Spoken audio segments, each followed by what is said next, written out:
নমস্কাৰ বন্ধু বান্ধৱীসকল, স্বাগতম জনাইছো আপোনালোকক ডিজিটেল লাইভ ডিএল ইউটিউব চেনেললৈ আৰু ডিজিটেল লাইভ ডিএল ফেচবুক পেজলৈ। বন্ধু বান্ধৱীসকল, আজি আমি আপোনালোকলৈ লৈ আহিছো এনআৰচিৰ বাবে আধাৰ কাৰ্ড নোহোৱা ব্যক্তিসকলৰ বাবে আন এটা গুৰুত্বপূৰ্ণ খবৰ।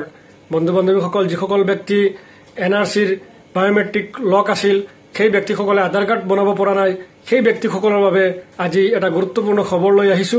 এতিয়া আপোনালোকে বনাব পাৰিব আধাৰ কাৰ্ড, আৰু বনাবলৈ হলে কি কি নথিপত্ৰ লাগিব, কি কি কৰিব লাগিব আৰু ক'ত জমা দিব লাগিব, সেই গোটেইখিনি বস্তু আমি আমাৰ এই ভিডিঅ'টোত বিতংকৈ আলোচনা কৰিম। বন্ধু বান্ধৱীসকল, ভিডিঅ'টো স্কিপ নকৰি একেবাৰে শেষলৈ চাই থাকিব।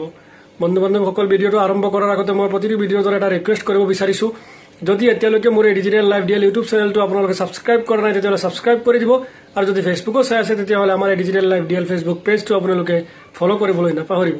তো বন্ধু বান্ধৱীসকল, বলক পলম নকৰাকৈ আমি ভিডিঅ'টো আৰম্ভ কৰোঁ।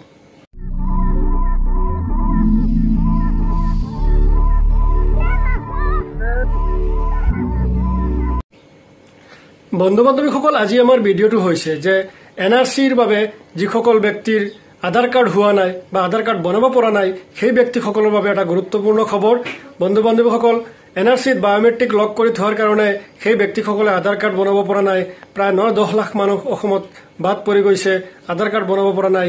সেই ব্যক্তিসকলৰ বাবে আজিৰ এই ভিডিঅ'টো অতি গুৰুত্বপূৰ্ণ। বন্ধু বান্ধৱীসকল, এনআৰচিৰ বায়োমেট্ৰিক লক এতিয়া খুলি দিয়া হ'ব।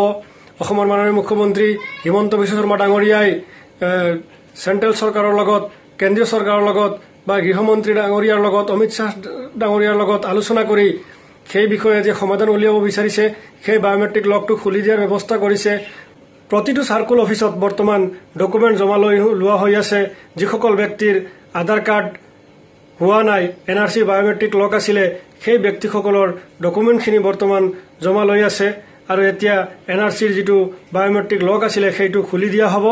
গতিকে আপোনালোকে হয়তো ডিচি অফিচত নতুবা চাৰ্কুল অফিচত জমা লোৱা হৈ আছে, আপোনালোকে নিজৰ নিজৰ ডিচি অফিচ বা চাৰ্কুল অফিচত গৈ খবৰ লওক আৰু আপোনালোকৰ নথিপত্ৰখিনি জমা দিয়ক। এতিয়া কি কি নথিপত্ৰ লাগিব সেই বিষয়ে আমি আপোনালোকৰ লগত আলোচনা কৰি আছোঁ। বায়োমেট্ৰিক লক খুলিবলৈ আপোনালোকে ডকুমেণ্ট জমা দিব লাগিব। কি কি ডকুমেণ্ট জমা দিব লাগিব সেই বিষয়ে আমি আপোনালোকক জনাই আছোঁ।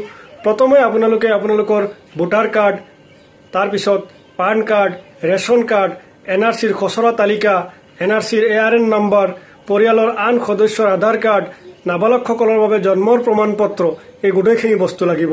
ভোটাৰ কাৰ্ডটো লাগিব, আপোনালোকৰ যিটো ভোটাৰ কাৰ্ড আছে সেই ভোটাৰ কাৰ্ডটো লাগিব, ভোটাৰ কাৰ্ডটো জমা দিব লাগিব। তাৰপিছত পান কাৰ্ড লাগিব, তাৰপিছত নিজৰ যিটো ৰেচন কাৰ্ড আছে সেই ৰেচন কাৰ্ডটো লাগিব। তাৰপিছত আপোনালোকে এনআৰচিৰ যিখন খচৰা তালিকা, এনআৰচিৰ যিটো প্ৰস্তুত আৰু যিটো খচৰা তালিকা উলিয়াইছিলে সেই খচৰা তালিকাটো লাগিব।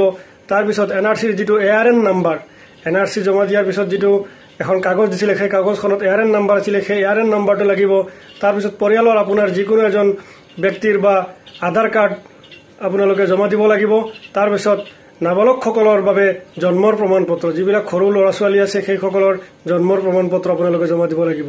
বন্ধু বান্ধৱীসকল, এইকেইটা নথি আপোনালোকে জমা দিলে আপোনালোকৰ বায়োমেট্ৰিক লকটো খুলি দিয়া হ'ব।